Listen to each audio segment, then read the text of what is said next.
பெருங்குடல் சம்பந்தமான விழிப்புணர்வு மக்கள் அனைவருக்கும் இருக்க வேண்டும் என்பதற்காகவும், பெருங்குடல் சம்பந்தமான நோய்கள் அதன் ஆரோக்கியத்தை எவ்வாறு பேண வேண்டும் என்பதற்காகவும் இந்த ஊடகவியலாளர் சந்திப்பு ஒன்று ஒழுங்கமைக்கப்பட்டுள்ளது சுகாதார மேம்பாட்டு பணியகத்தினால். இதிலே எல்லாருக்கும் தெரியும், பெருங்குடல் சம்பந்தமான பிரச்சனைகள் இந்த காலகட்டத்திலே மிக முக்கியமான பிரச்சனைகள் ஒன்றாக இருக்கின்றது. பெருங்குடல் சம்பந்தமான பிரச்சனைகள் என்ன என்று பார்க்கும் பொழுது, பெருங்குடல் புற்றுநோய், பெருங்குடலில் ஏற்படுகின்ற அழற்சி, இன்ஃப்ளமேட்டரி பவல் டிசீஸ் என்று ஆங்கிலத்தில் சொல்லுவோம், அழற்சி நோய், அதைவிட மலச்சிக்கல், அதனால் ஏற்படுகின்ற நோய்கள், இதைவிட பெருங்குடலில் ஏற்படுகின்ற முளைகள், பாலிப்ஸ் என்று ஆங்கிலத்தில் சொல்லுவோம். இவை அனைத்தும் பெருங்குடலிலே ஏற்படுகின்ற நோய்களிலே முக்கியமான பங்கை வகிக்கின்றது. பெருங்குடல் நோய்களிலே உங்களுக்கு தெரியும், இப்போ புற்றுநோயை நாங்கள் எடுத்து நோக்குவோம் என்று சொன்னால், இலங்கையிலேயே முதல் 5 புற்றுநோய்களுக்குள் பெருங்குடல் புற்றுநோய் மிக முக்கியமான ஒன்றாக இருக்கின்றது. கடந்த கால புள்ளி விவரங்களின்படி 1,00,000 நோயாளிகளுக்குள் 10.2 நோயாளிகள் பெருங்குடல் புற்றுநோயினால் பாதிக்கப்பட்டு கொண்டு வருகின்றார்கள். கடந்த 2 தசாப்தங்களாக இந்த நோயினுடைய எண்ணிக்கை மிக வேகமாக அதிகரித்து கொண்டு வருகின்றது. அதனால் இதை பற்றிய விழிப்புணர்வு மக்கள் எல்லோருக்கும் இருக்க வேண்டும். குறிப்பாக இந்த நோயை நாங்கள் எடுத்துக்கொண்டு போமானால் 50 வயதிற்கு மேற்பட்டவர்களுக்கு இந்த பெருங்குடல் புற்றுநோய் அதிகமாக ஏற்படுகின்றது. ஆனால் நாங்கள் கண்டுபிடிக்கப்படும் போது கிட்டத்தட்ட 50-60% அவர்கள் கண்டுபிடிக்கப்படும் பொழுது அவர்கள் அட்வான்ஸ் ஸ்டேஜிலேயே, அதாவது நோய்க்கு பிந்திய நிலைமையிலேயே கண்டுபிடிக்கப்படுகின்றார்கள் துரதிருஷ்டவசமாக. இப்போ இதன் போது அவர்களுடைய பூரணமான சிகிச்சை முறையை எங்களால் வழங்க முடியாது இருக்கின்றது. அதனால் இதை பற்றிய அறிவு மக்கள் அனைவருக்கும் இருக்க வேண்டும். இளம் வயதானே இந்த பெருங்குடல் புற்றுநோய் வராது என்பதற்காக நீண்ட காலமாக இருக்கின்ற மலச்சிக்கல், கழிக்கும் பழக்கத்தில் ஏற்படுகின்ற மாற்றத்தை புறக்கணித்து அலட்சியம் செய்யவும் கூடாது. தற்போதைய தரவுகளின்படி இளம் வயதினருக்கும், யங் அடல்ட்ஸுக்கும் இந்த பெருங்குடல் புற்றுநோய் அதிகமாக வந்து கொண்டிருக்கின்றது என்பது ஆராய்ச்சிகளின் மூலம் தெளிவாகின்றது. ஸோ அதை பற்றின பூரண அறிவு எல்லோருக்கும் அவசியம். பெருங்குடல் புற்றுநோயின் எச்சரிக்கை அறிகுறிகள் என்ன என்பதை பற்றி பார்ப்போம். எப்படியான அறிகுறிகள் இருந்தால் நீங்கள் அவற்றை அலட்சியம் செய்யாது மருத்துவரை நீங்கள் நாட வேண்டும் என்பதற்கான அறிகுறிகள் இவை. மலத்தோடு இரத்தம் வெளியேறல், மலத்தோடு கலந்து இரத்தம் வெளியேறல், சில வழிகளில் தனியாக இரத்தம் வெளியேறும் சந்தர்ப்பங்களும் ஏற்படலாம். இந்த இரத்தம் நாங்கள் வெட்டிய காயத்தில் ஏற்படுகின்ற இரத்தத்தை விட ஒரு வித்தியாசமாக இருக்கும். இப்படியான சந்தர்ப்பங்களிலே நீங்கள் மருத்துவரை நாட வேண்டும். அதைவிட மலப்பழக்க வழக்கத்தில் ஏற்படுகின்ற மாற்றங்கள், மலப்பழக்க வழக்கம் என்று நாங்கள் சொல்லும் பொழுது, இப்போ சில பேருக்கு ஒரு நாளைக்கு 2 தடவை மலம் கழியும், சில பேருக்கு 2 நாட்களுக்கு 1 தடவை மலம் கழியும். இது அவர்களுடைய நார்மல் பவல் ஹேபிட்ஸ் என்று சொல்லுவோம். இப்போ இந்த நார்மல் பவல் ஹேபிட்ஸிலிருந்து ஏதாவது ஒரு விலகல் தென்படுமானால், ஏதாவது ஒரு மாற்றம் தென்படுமானால், அதாவது குறிப்பாக சொல்லும்போது திடீரென அல்லது நீண்ட காலமாக ஏற்படும் மலச்சிக்கல் அல்லது நீண்ட காலமாக ஏற்படும் டயரியா, அதாவது வயிற்றுப்போக்கு, இப்படியான காரணங்கள் சாதாரணமான அறிகுறிகள் அல்ல. இப்படியான காரணங்கள் இருக்கும் பொழுது நீங்கள் மருத்துவ உதவியை நாட வேண்டும். இதைவிட திடீரெனமாக ஏற்படுகின்ற வயிற்று வலி, இதுவும் ஒரு பெருங்குடல் புற்றுநோயின் அறிகுறியாக இருக்கலாம்.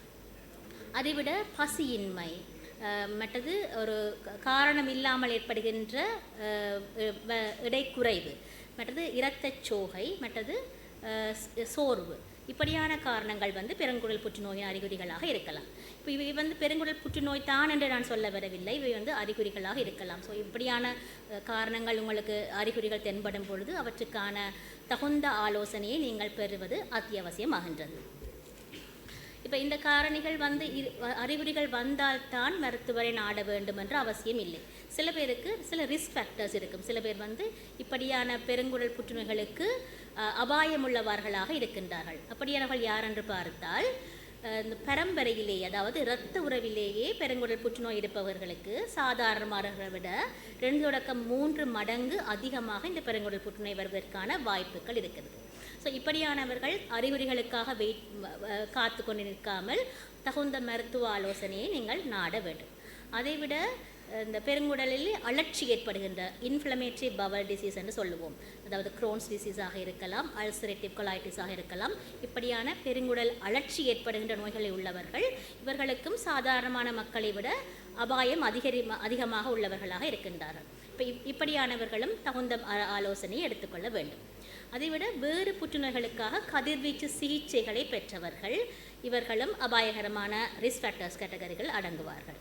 இதைவிட இது பெருங்குடல் புற்றுநோய் ஒரு வயதுடன் தொடர்புடைய நோய். வயது கூட கூட அதற்கான ஆபத்து அபாயமும் அதிகமாக இருக்கின்றது. இப்போ 45 தொடக்கம் 50 வயதுக்கு மேற்பட்டவர்கள் இதற்குள் அபாயமான கட்டங்கள் உள்ளவர்களாக இருக்கின்றார்கள். ஸோ வயது கூடினவர்களும் இந்த தகுந்த ஆலோசனையை மேற்கொள்ள வேண்டும்.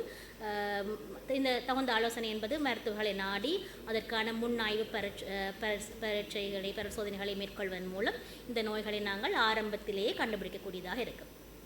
இதைவிட இந்த பெருங்குடலிலே முன்பது போல இந்த முளைகள் பொலிப்ஸ் என்று சொல்லுவோம், அப்படியான காரணங்களை கண்டு அதற்கான சிகிச்சை பெற்றவர்களுக்கும் இந்த பெருங்குடல் புற்றுநோய் அதிகமாக வருவதற்கான வாய்ப்புகள் இருக்குது. ஸோ இப்படியான இந்த ரிஸ்க் கேட்டகரி ஹை ரிஸ்க் குரூப்பில் உள்ளவர்கள் இந்த சிம்டம்ஸ் அறிகுறிகள் வருவதற்காக தாமதிக்காமல் அதற்குரிய மருத்துவ ஆலோசனைகளை நீங்கள் பெற வேண்டும்.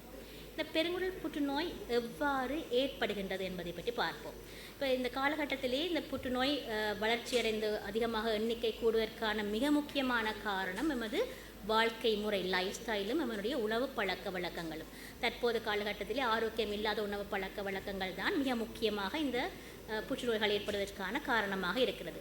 ஆரோக்கியம் இல்லாத உணவு பழக்கம் என்று சொல்லும்போது இந்த ஃபாஸ்ட் ஃபுட்ஸ், ப்ரொசஸ் ஃபுட்ஸ் இதுகளை நாங்கள் அதிகமாக உட்கொள்வது, ஆரோக்கியமான உணவுகளை அதாவது பழ வகைகள் மற்றது மரக்கறி வகைகள் நார்ச்சத்துள்ள பொருட்கள் இவற்றை எடுக்காமல் விடுவது இதனுடைய முக்கியமான ரிஸ்க் ஃபேக்டர்ஸாக இருக்கின்றது. இதைவிட மதுபாவனை, அதிகமான மதுபாவனை, புகைப்பிடித்தல் போன்றவர்களும் இதனுடைய ரிஸ்க் ஃபேக்டர்ஸாக இருக்கிறது. இதைவிட போதிய அளவான உடற்பயிற்சி இல்லாமல் உடற்பருமனாக இருத்தல், இதுவும் பெருங்குடல் புற்றுநோய்கள் வருவதற்கான ஆபத்துக்களை அதிகமாக நமக்கு தருகின்றன. ஸோ இப்படியான பழக்க வழக்கங்களை நீங்கள் கண்டுகொண்டு இதிலிருந்து நாங்கள் நிவர்த்தி செய்வதன் மூலம் இந்த பெருங்குடல் புற்றுநோயிலிருந்து நம்மை தவிர்த்து கொள்ளலாம். ஸோ எப்படியான பழக்க வழக்கங்களை நீங்கள் பங்கு பெற வேண்டுமென்று சொன்னால் இந்த நம்ம சொன்னதற்கு எதிர்மாறாக, அதாவது நல்ல ஆரோக்கியமான உணவு பழக்க வழக்கங்களை வழக்கங்களை அதாவது மரக்கறிகள் நார்ச்சத்துள்ள பொருட்களை எடுக்க வேண்டும், போதிய அளவு உடற்பயிற்சி செய்ய வேண்டும், போதிய அளவு நீராகாரம் எடுக்க வேண்டும், மதுபாவனை புகைப்பிடித்தல் போன்ற தீய பழக்க வழக்கங்களை தவிர்க்க வேண்டும். இவ்வாறு நீங்கள் சேர்ந்து கொண்டு வந்தீர்கள் என்று சொன்னால் இந்த பெருங்குடல் புற்றுநோயிலிருந்து நம்மை பாதுகாத்து கொள்ளலாம். அதைவிட அடுத்த முக்கியமான ஒரு குடல் நோய் பெருங்குடல் அழற்சி என்று சொல்லுவோம், இன்ஃப்ளமேட்டரி பவல் டிசீஸ் என்று சொல்லுவோம். இது 2 வகைப்படும், ஒன்று அல்சரேட்டிவ் கொலைட்டிஸ், மற்றது குரோன்ஸ் டிசீஸ். இதுவுமே இப்போ முந்தின காலகட்டத்தில் மேலத்திய நாடுகளில் தான் இந்த இன்ஃப்ளமேட்டரி பவல் டிசீஸ் அதிகமாக காணப்பட்டு வந்தது. ஆனால் தற்போதைய தற்போதைய தரவுகளை நாங்கள் நோக்கும் பொழுது இந்த இலங்கையிலே இது வேகமாக எண்ணிக்கை அதிகரித்து கொண்டு வருகின்றது. இதற்கும் முக்கியமான காரணம் எங்களுடைய உணவு பழக்க வழக்கங்களும் எங்களுடைய வாழ்க்கை முறையும் தான். இந்த ப்ராசஸ் ஃபுட்ஸ், ஃபாஸ்ட் ஃபுட் இதுகளை நாங்கள் கூடெடுக்குவதால் தான் இதனுடைய ஆரம்பம் ஒரு ஜெனட்டிக் ஒரு பரம்பரை பின்னணியாக இருந்தாலும் கூட இந்த என்வாயன்மெண்டல் ஃபேக்டர்ஸ் சூழல் காரணிகளும் எங்களுடைய உணவு பழக்க வழக்கங்களும் இதனின் தாக்கத்தை ஏற்படுவதற்கு அதிகமான வாய்ப்பை எங்களுக்கு தருகின்றன.